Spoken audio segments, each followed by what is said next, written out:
من همزه ونفخه ونفثه.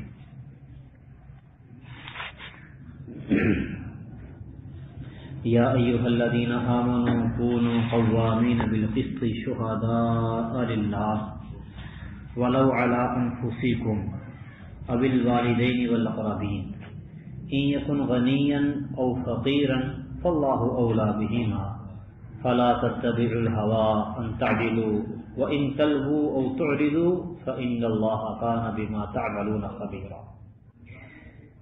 یا ایھا الذین آمنوا، اے وہ لوگو جو ایمان لائے ہو، کونوا قوامین بالقسط، پوری طرح سے انصاف پر قائم رہنے والے، شہداء للہ، اللہ کے لیے گواہی دینے والے بن جاؤ، ولو علی انفسکم او الوالدین والاقربین، خواہ وہ گواہی تمہاری اپنی ذات یا والدین یا قریبی رشتہ داروں کے خلاف ہی کیوں نہ ہو. ان یکن غنیا او فقیرا فاللہ اولی بہما، وہ شخص جس کے خلاف گواہی جا رہی ہے اگر وہ مالدار ہے یا فقیر ہے، فاللہ اولی بہما، تو اللہ تعالیٰ بہر دو صورت ان کا زیادہ حق رکھنے والا ہے. فلا تتبعوا الہوی ان تعدلوا، پس تم اس میں خواہش کی پیروی نہ کرو کہ عدل کرو.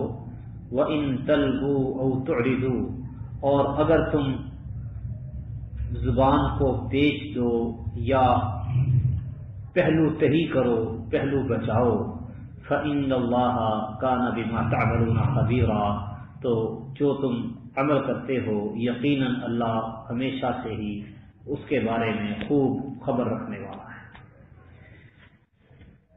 کونوا قوامین بالقسط شہداء للہ، یعنی انصاف پر پوری طرح سے قائم رہ کر اللہ کے لیے گواہی دو، چاہے وہ گواہی تمہاری اپنی ذات کے خلاف ہو، والدین کے خلاف ہو، قریبی رشتہ داروں کے خلاف ہو. گواہی انصاف کے ساتھ دینی ہے، سچی، جھوٹی گواہی نہیں.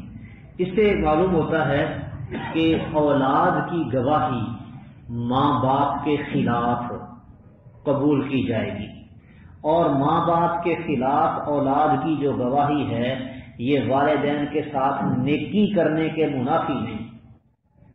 سچی گواہی والدین کے خلاف ہو تو والدین کے خلاف گواہی دو. اب اس سے یہ نہیں ہوگا کہ والدین کے خلاف گواہی دینے کی وجہ سے تم والدین کے نافرمان بن جاؤ گے، نہیں. یہ سچی گواہی والدین کے خلاف بھی ہو تو وہ والدین کے ساتھ فرما برداری ہی ہے، نافرمانی نہیں، کیونکہ لا طاعۃ لمخلوق فی معصیۃ اللہ، اللہ کی معصیت میں مخلوق کی اطاعت نہیں ہوتی. اسی طرح بھائیوں کی گواہی بھائیوں کے خلاف قبول کی جائے گی. اسی طرح میاں بیوی کی ایک دوسرے کے خلاف یا ایک دوسرے کے حق میں گواہی قبول کی جائے گی. قریبی رشتہ داروں کے خلاف ہو گواہی، ان کے حق میں ہو گواہی قبول کی جائے گی. کچھ لوگ یہ سمجھتے ہیں کہ قریبی رشتہ داروں کی گواہی ان کے حق میں قبول نہیں ہوگی، خلاف قبول ہوگی. یعنی اولاد والدین کے حق میں گواہی دے، بیوی خامد کے حق میں گواہی دے تو قبول نہیں کریں گے، خلاف گواہی دے تو قبول کریں گے. لیکن یہ بات غلط ہے. درست بات یہ ہے کہ گواہی قبول کی جائے گی چاہے خلاف ہو چاہے حق میں ہو، لیکن شرط یہ ہے کہ گواہی دینے والا عادل ہو، وہ کسی کی سائیڈ نہ لے، جھوٹی گواہی نہ دے، اس کا صدق، اس کی عدالت معروف ہو، عادل ہو گواہ، تو اس کی گواہی قریبی رشتہ دار کے حق میں بھی قبول ہے اور اس کے خلاف بھی قبول ہے. ان یکن غنیا او فقیرا فاللہ اولی بہما، اب جس کے خلاف گواہی دی جا رہی ہے تو یہ نہیں ہونا چاہیے کہ وہ مالدار ہے، تم اس کے مالدار ہونے کی وجہ سے خواہ مخواہ اس کے خلاف گواہی دو، یا اس کے مالدار ہونے کی وجہ سے اس کے پیسے سے ڈرتے ہوئے یا پیسے کی لالچ میں اس کے حق میں جھوٹی گواہی دے دو. یہ کام نہیں کرنا. اسی طرح کوئی غریب ہے، فقیر ہے، تو اس کی غربت کا لحاظ کرتے ہوئے تم گواہی اس کے حق میں دے دو، یا یہ دیکھ کر کہ یہ غریب ہے اس نے کیا کر لینا ہے اس کے خلاف گواہی دے دی۔ نہیں، غربت کی وجہ سے یا مالداری کی وجہ سے کسی کے حق میں یا کسی کے خلاف گواہی نہ دو، جو بھی ان کی حالت ہے۔ اگر غریب کے خلاف گواہی جاتی ہے تو کوئی بات نہیں، فاللہ اولیٰ بہما، تم سے زیادہ اللہ تعالیٰ اس کا حقدار ہے۔ اگر کوئی آدمی مالدار ہے تو کیا، فاللہ اولیٰ بہما، اللہ سبحانہ و تعالیٰ کا تعلق تمہاری نسبت اس کے ساتھ زیادہ ہے۔ تو اللہ تعالیٰ نے بندوں کو پیدا کیا ہے اور ان کی زندگی کے انتظام و انسلام اور یہ سارا کچھ اللہ تعالیٰ کے ذمہ ہے۔ تو کسی کی غربت یا امیری کی وجہ سے، دولت بندی کی وجہ سے یہ نہ ہو کہ تم اس کے خلاف یا اس کے حق میں گواہی دے لو۔ فَلَا تَتَّبِعُوا الْهَوَىٰ أَن تَعْدِلُوا، تو تم اپنی خواہش کی پیروی کر کے عدل کو نہ چھوڑو۔ انصاف کرنے میں خواہشات کی پیروی نہ کرو، بلکہ جو انصاف ہے مبنی والانصاف گواہی دو۔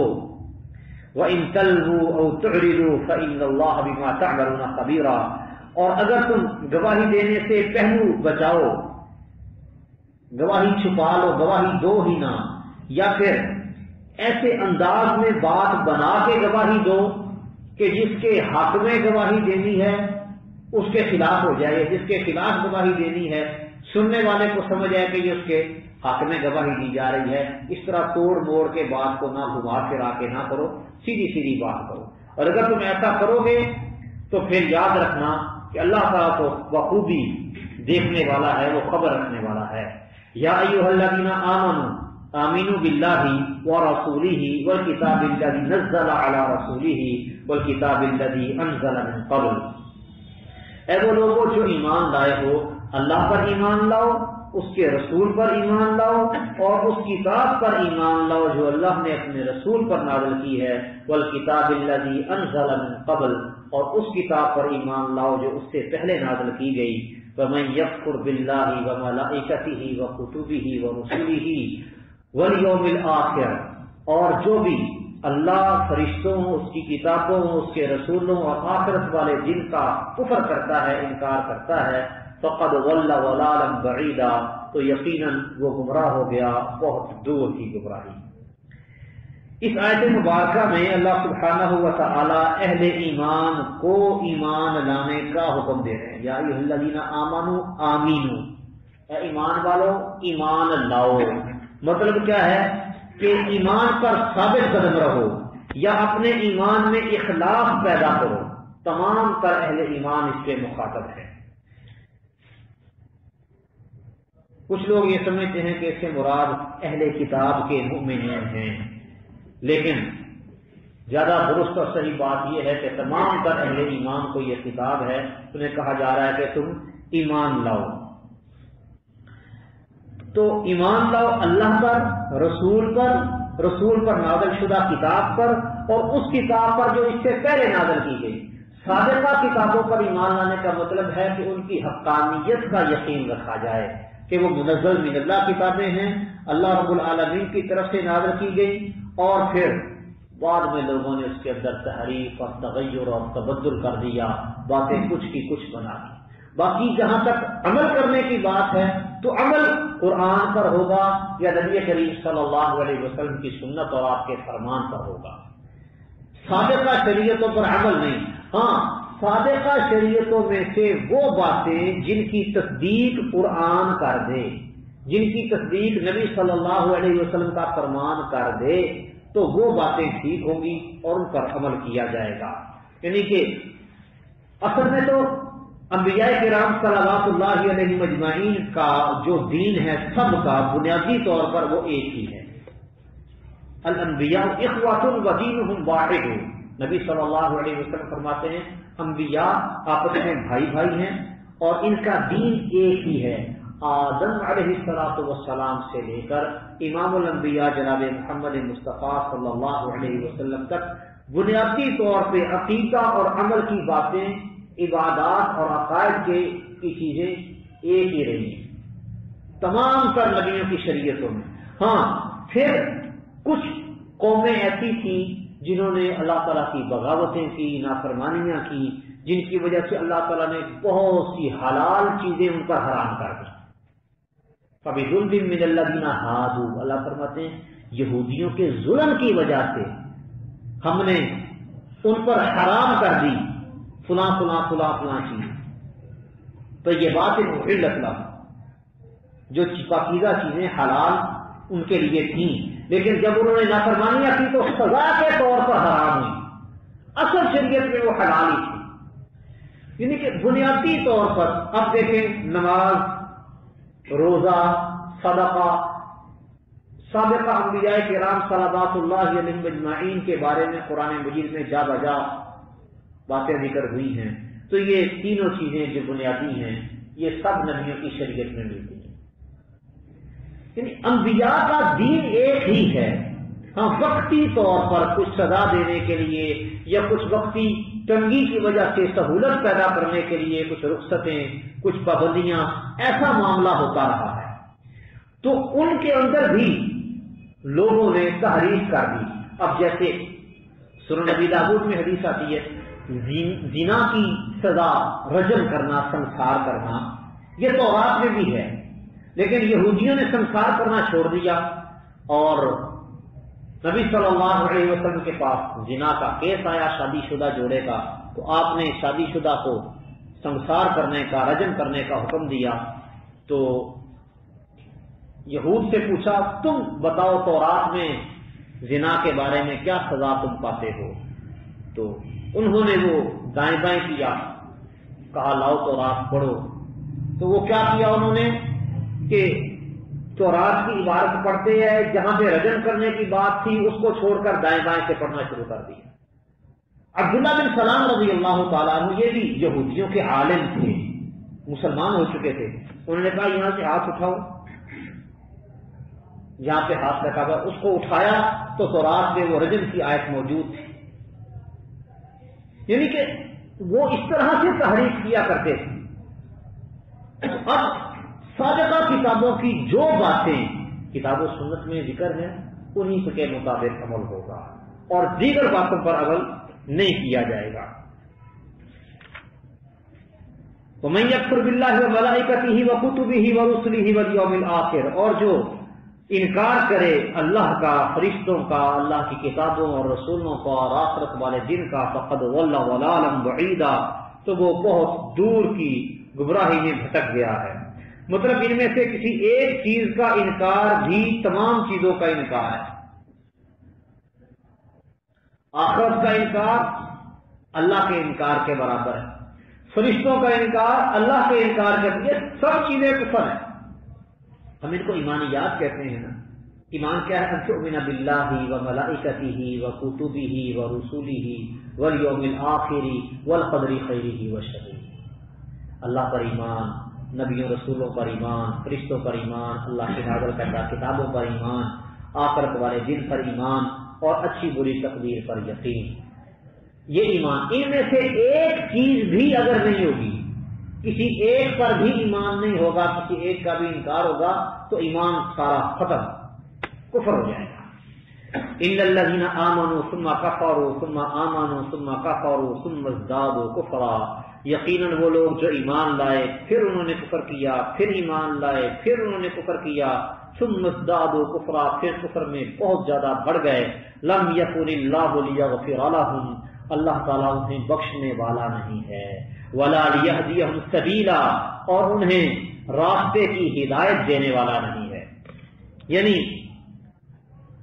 وہ لوگ منافقین جو مسلمان تو ہو گئے، مگر جب کوئی فائدہ دیکھتے تو مسلمانوں کے ساتھ مل جاتے، اور جب کوئی کڑا وقت آتا، تکلیف پہنچتی تو وہ کافر ہو جاتے، کبھی مومن کبھی کافر، کبھی مومن کبھی کافر۔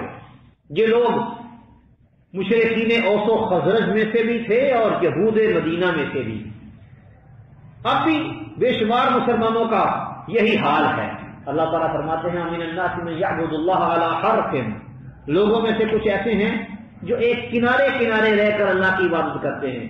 ان اصابہ خیر اطمأن بہ، اگر اس کو خیر ملتی رہے تو بڑا مطمئن رہتا ہے، وَإِنْ أَصَابَهُ فِتْنَةٌ، اور اگر اس کو کوئی فتنہ پہنچے انقلب علی وجہہ، پھر فوراً پیچھے ہٹ جاتا ہے، خاسر دنیا والآخرہ، دنیا آخرت میں خسارہ اٹھانے والا ہے۔ بس دیکھتے رہتے، اسلام پر اتنا عمل کرنا ہے جتنی میرے مفادات پہ زد نہ آئے۔ جب میرے مفادات پہ زد آنے لگے، اسلامی احکامات میری خواہشات کے خلاف آنے لگے، پھر سوری، بس اتنا بھی کر لیے تو بڑا ہوتا ہے۔ میں یعبد اللہ علی حرف، کنارے کنارے رہ کر عبادت کرتے،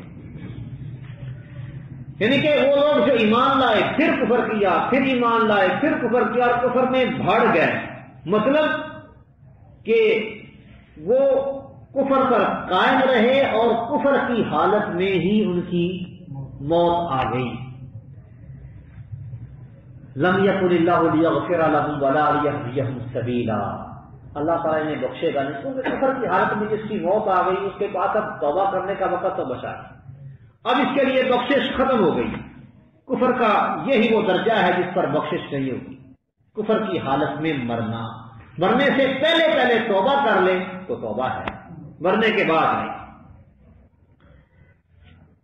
اور اگر کوئی کافر مسلمان ہو جائے، پھر کافر ہو جائے، پھر مسلمان ہو جائے، پھر کافر ہو جائے، پھر مسلمان ہو جائے، اور اسلام کی حالت میں اس کی موت ہے، تو اسلام کی وجہ سے اس کے پچھلے سارے گناہ معاف ہو جائیں۔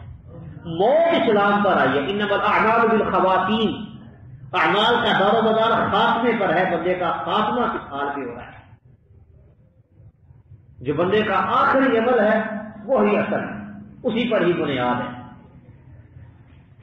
وہ جو ملازم لوگ ہوتے ہیں اپنی نوکری پہ جاب پہ جاتے ہیں اور ٹائم پہ جائیں ٹائم پہ آئیں سارا کچھ کرتے رہیں، لیکن جس دن کسی بڑے آفیسر کا چھاپا ہو، وہ چھاپا مارے تو حضرت صاحب غائب ہوں یا لیٹ ہوں تو اس نے اسی دن کو سامنے رکھ کے اور کارروائی کرنی ہے، کیوں؟ رنگے ہاتھوں پکڑا گیا ہے۔ خاتمہ انما الاعمال بالخواتیم، اللہ کے ہاں بھی یہ قانون چلتا ہے، اعمال کا دور و مدار خاتمے پر ہے، آخری کام تمہارا کیا جب تم پکڑے گئے، انما الاعمال بالخواتیم۔ تو بہرحال ایمان قبول کر لے تو پچھلے گناہ معاف، اور اگر ایمان قبول نہ کرے، کفر کی حالت میں ہی موت آ جائے تو پھر اس کے سارے اعمال برباد۔ بشر المنافقین بان لهم عذابا الیما، منافقوں کو خوشخبری دے دو کہ ان کے لیے دردناک عذاب ہے۔ خوشخبری تو ہوتی ہے اچھی چیز کی، یہاں پہ عذاب کی خوشخبری دی جا رہی ہے، اصل میں یہ طنز ہے، طنز۔ ہمارے معاشرے میں بھی ایسا ہوتا ہے، جب کسی کو روکتے رہیں، منع کرتے رہیں کسی کام سے باز نہ آئے، پھر جب اس کا نقصان تو کیا کہتے ہیں، لے لے یہ سوال، ہوں آیا ہی مزہ۔ یہ کیا ہوتا ہے؟ مزہ نہیں آیا ہوتا، یہ طنز ہے۔ بشر المنافقین، منافقوں کو خوشخبری دے دیجیے، بان لهم عذابا الیما، کہ ان کے لیے دردناک عذاب ہے۔ الذین یتخذون الکافرین اولیاء من دون المؤمنین، وہ لوگ جو مومنوں کو چھوڑ کے کافروں کو اپنا دوست بناتے ہیں۔ ایبتغون عندهم العزہ، کیا یہ ان کے پاس عزت تلاشتے ہیں، عزت تلاش کرتے ہیں؟ فإن العزت للہ جمیعا، یقیناً عزت تو ساری کی ساری اللہ ہی کے لیے ہے۔ مسلمانوں کے طور طریقے چھوڑ کے کافروں کے طور طریقے اپناتے ہیں، یہود و نصارہ کے کلچر کو ڈیولپ کرتے ہیں، منہ وہ چوڑوں جیسا، عیسائیوں جیسا، لباس یہود و نصارہ والا، وراثت یہود و نصارہ والی، اور سمجھتے ہیں کہ ہم ایسا کر کے بڑے ماڈریٹ اپ ٹو ڈیٹ لگیں گے، معاشرے میں ہماری بڑی عزت ہوگی۔ ایبتغون عندهم العزہ، کیا یہ ان کے پاس عزت تلاش کرتے ہیں؟ غیر مسلموں کی نقالی کر کے، اور سمجھتے ہیں کہ ہم بڑے عزت والے ہو گئے ہیں۔ فإن العزت للہ جمیعا، عزت ساری کی ساری اللہ کے لیے ہے۔ ہاں، جو اس طرح کی عزت ہوتی ہے وہ وقتی یا جس کو کہتے ہیں منہ ملاحظہ کی عزت، بس دلوں میں جو عزت ہے وہ اسلام کو چھوڑ کے حاصل نہیں ہو سکتی. وہ دلوں میں گھر کرنے والی عزت اللہ اور اس کے رسول اور اہل ایمان کے لیے.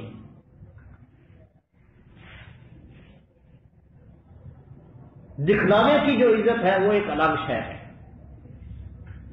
نبی کریم صلی اللہ علیہ وسلم کے پاس ایک آدمی آیا، جامع ترمذی وغیرہ کے اندر حدیث ہے، آپ نے دیکھ کے کہا بیس اخو العشیرہ او ابن العشیرہ، یہ اپنے خاندان کنبے قبیلے کا بڑا برا بندہ ہے.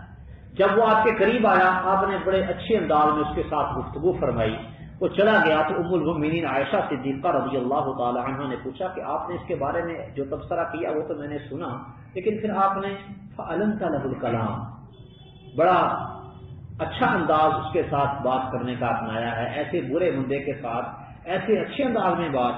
تو سیدہ عائشہ صدیقہ رضی اللہ تعالی عنہا کو نبی کریم صلی اللہ علیہ وسلم نے فرمایا ان من اشر الناس منزلۃ عند اللہ یوم القیامہ من ودعه الناس اتقاء فحشه. اللہ رب العالمین کے ہاں قیامت کے دن مقام و مرتبے کے اعتبار سے سب سے برا یعنی سب سے گھٹیا مقام اور مرتبے والا قیامت کے دن کون بندہ ہوگا؟ من ودعه الناس اتقاء فحشه، لوگ جس کی فحش زبانی سے بد زبانی سے بچنے کے لیے اس کی عزت کریں، اس کے شر سے بچنے کے لیے جس کی عزت کی جاتی ہو. تو اس قسم کی عزت ہے منہ ملاحظے کی. سامنے آپ سلام سلوٹ، اور جب گیا تو پھر خوب تبصرے اور اس کی مٹی پلیت کی. اس طرح کی عزتیں لوگوں کے پاس سے ملتی ہیں. ہاں دین پر اگر کوئی آدمی کارمند ہوتا ہے، اللہ رسول کی بات مانتا ہے، ایمان والوں کا راستہ اپناتا ہے، تو اس کی عزت لوگوں کے دلوں میں ہوتی ہے. فإن العزت للہ جمیعا، عزت ساری کی ساری اللہ ہی کے لیے ہے. وقد نزل علیکم فی الکتاب ان اذا سمعتم آیات اللہ یکفر بها ویستہزأ بها، اور ہم نے تم پر کتاب میں یہ بات نازل کی ہے کہ جب تم سنو کہ اللہ کی آیات کو کہ ان کے ساتھ کفر کیا جا رہا ہے اور ان کا مذاق اڑایا جا رہا ہے، فلا تقعدوا معهم حتى يخوضوا في حديث غيره، تو تم ان کے ساتھ مت بیٹھو یہاں تک کہ وہ اس کے علاوہ کسی اور بات میں مشغول ہو جائیں. انکم اذا مثلهم، وگرنہ تم یقیناً اس وقت انہی جیسے ہوگے. ان اللہ جامع المنافقین والکافرین فی جہنم جمیعا، یقیناً اللہ تعالیٰ کافر اور منافقوں سب کو جہنم میں اکٹھا کرنے والا ہے. یہ ایک اصول اور قانون اللہ تعالیٰ نے دیا ہے کہ اللہ تعالیٰ کی نافرمانی ہو رہی ہو، اللہ کی آیات کا کفر کیا جا رہا ہو، اللہ کی آیات کا مذاق اڑایا جا رہا ہو، جب لوگ ایسا کام کر رہے ہوں تو تم ان کے ساتھ نہ بیٹھو. اگر تم ان کے ساتھ بیٹھے رہے اور ان کی باتیں سنتے رہے، انکم اذا مثلهم، پھر تم بھی انہی جیسے ہو جاؤ گے. یعنی جتنا گناہ اللہ کی نافرمانی کرنے والوں کو ملے گا اتنا گناہ اس مجلس میں بیٹھنے والوں کو بھی ملے گا. جو گناہ اللہ کی آیات کا کفر کرنے کا ہے اور چپ کر کے اس محفل میں بیٹھ کر اور اس کو سنتے رہنے والے کو بھی اتنا ہی گناہ ملے گا. جو گناہ اللہ تعالیٰ کی آیات کا مذاق اڑانے کا ہے، اللہ تعالیٰ کی آیات کے ساتھ مذاق اڑایا جا رہا ہو اور یہ چپ کر کے سنتا رہے، اس کو بھی اتنا ہی برابر کا گناہ ملے گا. انکم اذا مثلهم. ہاں اگر کوئی روک سکتا ہے تو پھر ٹھیک ہے، مجلس میں موجود ہو اور اللہ تعالیٰ کی نافرمانی کی جا رہی ہو، بندے کو روکے ٹوکے کہ یہ کام تم غلط کر رہے ہو، یہ بات تم غلط کہہ رہے ہو. اور اگر اتنی جرت ہمت نہیں ہے تو اٹھ کے وہاں سے چلا جائے. حتی یخوض فی حدیث غیرہ، کسی اور بات میں مشغول ہو جائیں پھر دوبارہ اس مجلس میں آ جائیں. الذین یتربصون بکم، وہ منافق جو تمہارے بارے میں انتظار کرتے ہیں. فإن کان لکم فتح من اللہ، اگر تو تمہارے لیے اللہ کی طرف سے کوئی فتح ہو تو کہتے ہیں قالوا الم نکن معکم، کیا ہم تمہارے ساتھ نہ تھے. وإن کان للکافرین نصیب، اور اگر کافروں کو کوئی حصہ مل جائے، کافروں کو کوئی کامیابی مل جائے، قالوا تو وہ کافروں سے کہتے ہیں الم نستحوذ علیکم، کیا ہم تم پر غالب نہیں ہو گئے تھے. وَلَمْ نَعْكُمْ مِنَ الْمُؤْمِنِينَ، اور کیا ہم نے تم کو مومنوں سے بچایا نہیں؟ فَاللَّهُ يَحْكُمُ بَيْنَكُمْ يَوْمَ الْقِيَامَةِ، تو اللہ تعالیٰ تمہارے درمیان قیامت والے دن فیصلہ کرے گا. وَلَن يَجْعَلَ اللَّهُ لِلْكَافِرِينَ عَلَى الْمُؤْمِنِينَ سَبِيلًا، اور اللہ تعالیٰ کافروں کے لیے مومنوں پر ہرگز کوئی راستہ نہیں بنائے گا. یعنی منافق تمہارے بارے میں انتظار کرتے رہتے ہیں، منتظر رہتے ہیں. اگر تو تمہیں کوئی کامیابی اور فتح مل جائے تو تمہارے ساتھ آتے، دیکھو ہم بھی تو مسلمان ہیں نا، تمہارے ساتھ ہی تو ہیں، لہذا ہمیں بھی اس فتح میں سے حصہ دو، مال غنیمت ہمیں بھی ملنا چاہیے.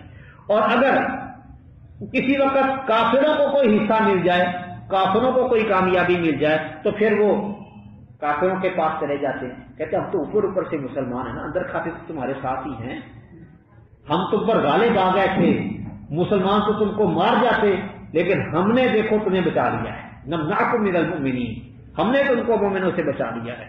ہم نے ایسا کام کیا کہ مسلمانوں کے حوصلے پست ہو گئے اور وہ شکست خوردہ ہو گئے. یہ ہماری مہربانی سے ایسا ہوا ہے. یعنی منافقین دونوں طرف اپنا احسان چلاتے ہیں، مسلمانوں کی طرف بھی اور ان کی طرف بھی. تو اللہ یحکم بینکم یوم القیامہ، یعنی دنیا میں تو منافقین بظاہر کلمہ پڑھ کے اپنے آپ کو بچا لیتے ہیں، لیکن آخرت میں ان کی حقیقت کھول دی جائے گی اور پتہ چل جائے گا مومن کون تھا اور منافق کون. وَلَن يَجْعَلَ اللَّهُ لِلْكَافِرِينَ عَلَى الْمُؤْمِنِينَ سَبِيلًا، اور اللہ تعالیٰ منافقوں کے لیے، کافروں کے لیے مومنوں پر کوئی غلبے کی راہ نہیں بنائے گا. اب اگر کوئی کہے کہ اللہ کا وعدہ ہے کہ کافروں کے لیے مومنوں پر ہرگز کوئی راستہ نہیں، یعنی کہ کافر مومنوں پر غالب نہیں آئیں گے، اور معاملہ تو اس کے برعکس ہے. اب دنیا میں مسلمان محکوم اور مغلوب ہیں، کافر غالب ہیں. تو اس کا جواب یہ ہے کہ تاریخ شاہد ہے ان مؤمنین پر جن کا ذکر اس آیت میں ہو رہا ہے، کبھی بھی ان پر کافروں کو غلبہ نہیں ملا. اب مومن وہ مومن ہی نہیں رہے تو پھر اللہ کا وعدہ بھی نہیں. جہاد چھوڑ کے بیٹھ گئے ہیں اور دبے بیٹھے ہیں، تو اللہ کے وعدے کا کیا قصور ہے؟ اللہ نے تو کہا ہے لا تہنوا ولا تحزنوا وانتم الاعلون ان کنتم مؤمنین. کمزور نہ پڑو، غم نہ کھاؤ، اگر تم مومن ہو تو تم ہی غالب آنے والے ہو. یہ ہاتھ سے ہاتھ دھر کے بیٹھ گئے ہیں، غلبہ کیسے ملے گا؟